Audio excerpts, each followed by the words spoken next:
عمران نے مہاراجا کو اس بات کا یقین دلایا تھا کہ ان پر کوئی شبہ نہیں آئے گا، اور اسی بنا پر مہاراجا نے انہیں اجازت دے دی تھی۔ مہاراجا بھی حیران تھا کہ آخر ستپار پہاڑی پر جانے سے کیا ہوگا۔ اس سلسلے میں اس نے عمران اور نوٹرون کو بھی کرودنے کی کوشش کی، مگر ظاہر ہے عمران سے وہ کیا معلوم کر سکتا تھا۔ وہ تو نوٹرون کی وجہ سے مجبور ہو گیا تھا۔ اسے معلوم تھا کہ نوٹرون اگر چاہے تو دوسری صبح ہی اس کے اقتدار کا تختہ الٹ سکتا تھا۔ یہی وجہ تھی کہ اسے ان کی خواہش پر سر جھکانا پڑ گیا تھا۔ دونوں جیپیں خاصی تیز رفتاری سے ستپار پہاڑی کی طرف بھاگتی چلی گئی۔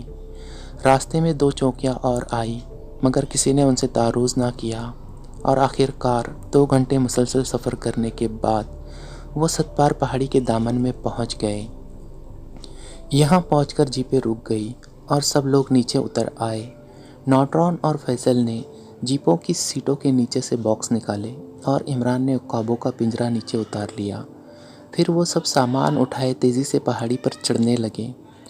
تھوڑی دور اوپر تک وہ آسانی سے چڑھتے چلے گئے، مگر آگے پہاڑی کی چڑھائی اس قسم کی تھی کہ اوپر جانا ناممکن نہیں تو مشکل ضرور ہو گیا تھا۔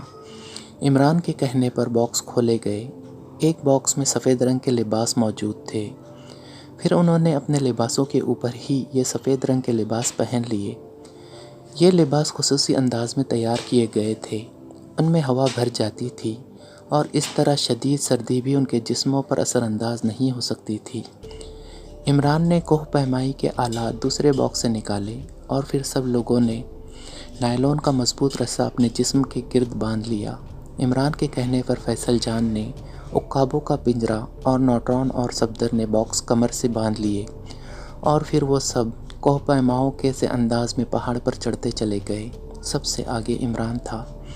تقریباً 1.5 گھنٹے کی مسلسل کوشش کے بعد وہ ستپار پہاڑی کی چوٹی پر پہنچ گئے۔ اس پہاڑی کی بلندی رامانند پہاڑی سے آدھی سے بھی کم تھی، البتہ وہاں سے رامانند پہاڑی کی چوٹی صاف نظر آ رہی تھی۔ عمران کے اندازے کے مطابق دونوں چوٹیوں کا درمیانی فاصلہ 10 کلومیٹر کے لگ بھگ تھا۔ رامانند پہاڑی کی چوٹی برف سے ڈھکی ہوئی تھی۔ بظاہر وہاں کسی لیبارٹری کے آثار تک نہ تھے، ہر طرف برف ہی برف تھی۔ اور پھر انہوں نے 2 لڑاکا جہازوں کو بھی چوٹی کے اوپر منڈلاتے ہوئے دیکھ لیا۔ عمران نے گھڑی دیکھی، 6 بجنے میں صرف 30 منٹ باقی رہ گئے تھے۔ عمران کے چہرے پر اس قدر سنجیدگی تھی کہ اس کی جون ہی بدل گئی تھی۔ یوں لگتا تھا جیسے وہ اس عمران سے قطعی مختلف ہو جو ہر وقت دوسروں کو ہنساتا رہتا تھا۔ اس کی آنکھوں میں وحشت کے آثار نمایاں تھے۔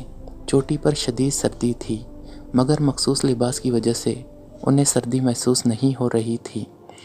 وہ سب حیران تھے کہ آخر عمران کرنا کیا چاہتا ہے۔ جوشانہ آپریشن میں صرف آدھا گھنٹہ باقی رہ گیا تھا اور وہ رامانند پہاڑی سے 10 کلومیٹر کے فاصلے پر ایک پہاڑی پر کھڑے تھے، مگر عمران ان سب کے اندیشوں سے بے خبر اپنے ہی کام میں مصروف تھا۔ اس نے جیب میں ہاتھ ڈال کر ایک چپٹا سا ڈبہ نکالا جس کے اوپر ایک ہک لگا ہوا تھا۔ عمران نے پنجرے میں ہاتھ ڈال کر ایک عقاب کو باہر نکالا اور پھر اس کے پیر کے ساتھ وہ ڈبہ باندھ دیا۔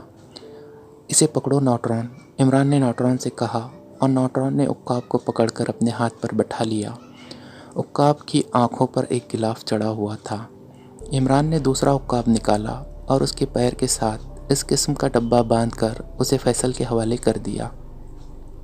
اس طرح چند ہی منٹوں میں 8 عقابوں کے پیروں میں 8 ڈبے باندھے گئے تھے اور سب نے ایک ایک عقاب تھاما ہوا تھا۔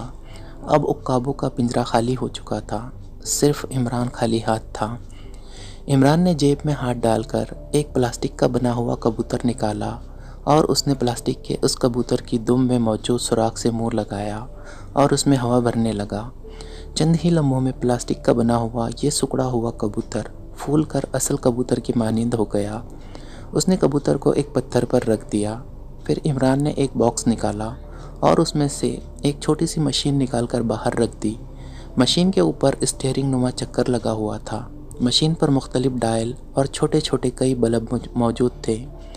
اس باکس میں سے اس نے چھوٹے چھوٹے 8 کال بیل جیسے بٹن نکالے اور پھر ایک بٹن اس نے ہر ممبر کی ہتھیلی میں تھما دیے۔ وہ سب حیرت سے یہ سب کھیل دیکھ رہے تھے۔ جب میں فائر کا لفظ کہوں اس وقت آپ سب نے یہ بٹن دبا دینے ہیں، اس بات کا خیال رہے کہ سب نے بیک وقت بٹن دبانے ہیں، آپ کی معمولی سی دیر تمام کھیل بگاڑ دیں گی۔ عمران نے انتہائی سخت لہجے میں ان سب سے مخاطب ہو کر کہا، اور سب نے سر ہلا دیے۔ عمران نے ایک بار پھر گھڑی دیکھی، اب 6 بجنے میں صرف 20 منٹ باقی رہ گئے تھے۔ عمران نے مشین کا بٹن دبایا تو مشین میں زندگی کی لہر دوڑ گئی، چھوٹے چھوٹے کئی بلب جلنے بجھنے لگے، اور پھر عمران نے ایک سرخ رنگ کا بٹن دبایا۔ بٹن دبتے ہی اچانک کبوتر اپنی جگہ سے اچھلا اور پھر فضا میں بلند ہوتا چلا گیا۔ عمران نے اسٹیئرنگ نما چکر کو دونوں ہاتھوں سے پکڑا اور اسے یوں ادھر ادھر گھمانے لگا جیسے وہ کار چلا رہا ہو۔ اسٹیئرنگ گھماتے ہی مشینی کبوتر کا رخ بدل جاتا، مشین میں سے گھوں گھوں کی آواز نکل رہی تھی۔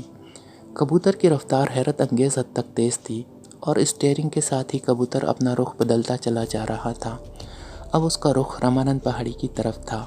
کبوتر تقریباً 3 کلومیٹر دور نکل گیا تھا۔ عقابوں کی آنکھوں سے غلاف ہٹا کر انہیں فضا میں اڑا دو، عمران نے چیخ کر سب ممبروں سے کہا۔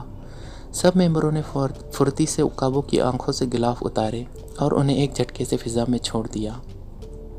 عقاب ڈبوں سمیت فضا میں اڑے اور پھر وہ سب تیزی سے اس کبوتر کی طرف بڑھنے لگے جو خاصی تیز رفتاری سے رامانند پہاڑی کی طرف اڑا چلا جا رہا تھا۔ عقابوں کی رفتار مشینی کبوتر سے کہیں زیادہ تھی اور وہ انتہائی تیزی سے اس کا پیچھا کر رہے تھے۔ عمران بار بار گھڑی دیکھ رہا تھا اور سب ممبر ہاتھوں میں بٹن پکڑے حیرت سے منہ کھولے یہ سب تماشا دیکھ رہے تھے۔ عجیب و غریب تماشا جو شاید ان کی زندگی کا حیرت انگیز تماشا تھا۔ وہ سب سوچ رہے تھے کہ نہ جانے اس کھیل کا کیا انجام ہوتا ہے۔ اس تماشے پر 2 لاکھ افراد کی زندگیوں کا دار و مدار تھا۔ اب 6 بجنے میں صرف 10 منٹ باقی رہ گئے تھے اور مشینی کبوتر رامانند پہاڑی کے قریب ہوتا چلا جا رہا تھا، جبکہ اس کا پیچھا کرنے والے پہاڑی عقاب بھی اس کے قریب پہنچ چکے تھے۔ پھر جب 6 بجنے میں صرف 3 منٹ باقی رہ گئے تو کبوتر رامانند پہاڑی کی چوٹی پر پہنچ گیا۔ عمران نے اسٹیئرنگ کو تیزی سے نیچے کی طرف جھٹکا دیا اور کبوتر نے غوطہ کھایا اور وہ پہاڑی کی چوٹی پر اترتا چلا گیا۔ پھر دیکھتے ہی دیکھتے کبوتر پہاڑی کی چوٹی پر اتر گیا۔ اب عقاب بھی پہاڑی کی چوٹی پر پہنچ گئے تھے۔ جیسے ہی کبوتر نے غوطہ لگایا، عقاب بھی اس کے پیچھے جھپٹے اور انہوں نے بھی غوطہ لگایا، اور پھر جیسے ہی عقابوں کے پنجوں میں لٹکے ہوئے ڈبوں نے پہاڑی پر موجود برف کو چھوا، عمران چیخ پڑا، فائر! اور اس کی آواز گونجتے ہی سب ممبروں نے ہاتھوں میں پکڑے ہوئے بٹن دبا دیے۔ دوسرے لمحے رامانند پہاڑی پر 8 شعلے سے چمکے اور پھر 8 ہی خوفناک دھماکے ہوئے۔ یہ دھماکے اتنے خوفناک تھے کہ 10 کلومیٹر دور تک ستپار پہاڑی پر کھڑے ہوئے ممبر بھی لڑکھڑا کر رہ گئے۔ اس وقت 6 بجنے میں صرف 1 منٹ باقی رہ گیا تھا۔ لیبارٹری میں اس وقت موت کی سی خاموشی چھائی ہوئی تھی۔ ہر شخص خاموش بیٹھا ہوا تھا، گزرتا ہوا ہر لمحہ اپنے اندر ایک نئی سنسنی لیے ہوئے تھا۔ 6 بجنے میں 15 منٹ باقی تھے کہ لیبارٹری میں موجود ٹرانسمیٹر میں سے سیٹی کی سی آواز گونجنے لگی۔ سیٹی کی آواز لیبارٹری کے ساکت ماحول میں بم کی طرح پھٹی اور وہ سب چونک پڑے۔ ایک افسر نے چونک کر ٹرانسمیٹر کا بٹن دبا دیا۔ بٹن دبتے ہی سیٹی کی آواز آنی بند ہو گئی اور اب اس کی جگہ ایک کرخت مردانہ آواز گونجنے لگی۔ Hello hello Ramanand laboratory, Pushan calling you, over. Yes Ramanand laboratory, chief secretary defence speaking, over. Button دبانے والے نے باوقار لہجے میں جواب دیا۔ کیا آپریشن کی سب تیاریاں مکمل ہیں؟ اوور۔ سائنس ریسرچ کونسل کے صدر پوشان کی آواز ہال میں گونج اٹھی۔ جی ہاں، تمام تیاریاں مکمل ہیں۔ پروفیسر مارٹن نے آخری چیکنگ کر لی ہے اور سب کچھ اوکے ہے، اوور۔ چیف سیکرٹری ڈیفنس نے جواب دیا۔ پاکیشیا نے معاہدے پر دستخط کرنے سے انکار کر دیا ہے، اس لیے ٹھیک 6 بجے جوشان آپریشن مکمل کر دیا جائے۔ وزیر اعظم کا خصوصی حکم ہے، اوور۔ بوشان نے گمبھیر لہجے میں کہا۔ اوکے، ٹھیک 6 بجے پروفیسر مارٹن مشین کا بٹن دبا دیں گے، اوور۔ چیف سیکرٹری نے بھی سنجیدہ لہجے میں جواب دیتے ہوئے کہا۔ اوور اینڈ آل، ایک بار پھر یاد رکھیں، ٹھیک 6 بجے ہم پاکیشیا کو عبرتناک سبق دینا چاہتے ہیں، اوور اینڈ آل، بوشان نے جواب دیا، اور اس کے ساتھ ہی ٹرانسمیٹر خاموش ہو گیا۔ 2 لاکھ افراد کی قسمتوں پر مہر لگ گئی، چیف سیکرٹری نے بڑبڑاتے ہوئے کہا۔ یقیناً اب کوئی طاقت انہیں موت سے نہیں بچا سکتی، پروفیسر مارٹن نے جواب دیا۔ اس کے لبوں پر زہریلی مسکراہٹ دوڑ رہی تھی۔ آپریشن کی اجازت کی خبر سن کر پروفیسر مارٹن کا چہرہ کھل اٹھا تھا۔ اسے اب تک صرف یہی خطرہ تھا کہ کہیں پاکیزیہ معاہدے پر دستخط نہ کر دیں اور اس طرح انہیں آپریشن کینسل کرنا پڑے اور پروفیسر کی حسرت دل ہی میں رہ جائے۔ جب 6 بجنے میں صرف 5 منٹ باقی رہ گئے تو سب لوگ اٹھ کھڑے ہوئے۔ ہال پر گہرا سکوت طاری تھا۔ پروفیسر مارٹن نے مشین پر موجود غلاف ہٹا دیا اور پھر اس نے آخری بار چیکنگ شروع کر دی۔